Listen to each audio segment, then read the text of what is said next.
3 ঘন্টা যাবত আমি যে কোনো ফল খাবো, যে কোনো টক ফল খেলে সেটা মিষ্টি লাগবে। এটা তো মিরাকেলই বটে। মিরাকেল বেরি মূলত অলৌকিক স্বাদের একটি ফল।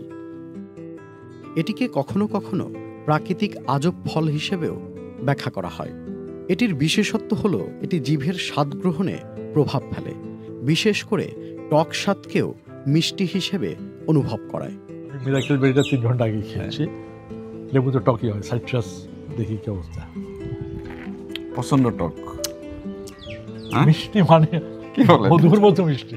যমুনা ইলেকট্রনিক্স ঈদে ডাবল খুশি অফার সিজন 3, যে কোনো পণ্য কিনলেই পাচ্ছেন নিশ্চিত ঈদ উপহার। ফলে থাকা মিরাকুলিন নামক প্রোটিন জিভের স্বাদ গ্রহণকারী রিসেপ্টরের সঙ্গে মিথস্ক্রিয়া করে টক কিছু খাওয়ার পর এটি মস্তিষ্কে মিষ্টির সংকেত দেয়।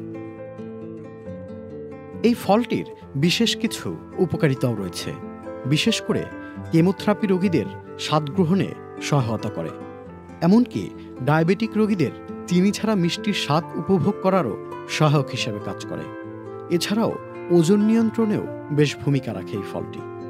ডায়াবেটিস পেশেন্টের জন্য একটা মিরাকেল ফ্রুট। হ্যাঁ, তার তো আর কোনো মিষ্টি খাওয়ার দরকার নেই, চিনি খাওয়ার দরকার নেই, সে জুস খাবে, নর্মাল জুস খাবে। তবে অতিরিক্ত ব্যবহারে স্বাদ বিভ্রান্তি হতে পারে, কিছু ক্ষেত্রে বদহজম বা অ্যালার্জিরও সমস্যা দেখা দিতে পারে। দীর্ঘমেয়াদী ব্যবহারের প্রভাব বিষয়ে পর্যাপ্ত গবেষণা নেই।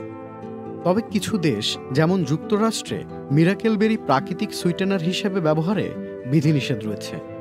বিশেষ করে যারা চিনি এড়িয়ে চলতে চান তাদের জন্য এই ফলটি হলেও এর ব্যবহারের সচেতনতা ও পরিমিতি বজায় রাখা বেশ জরুরি।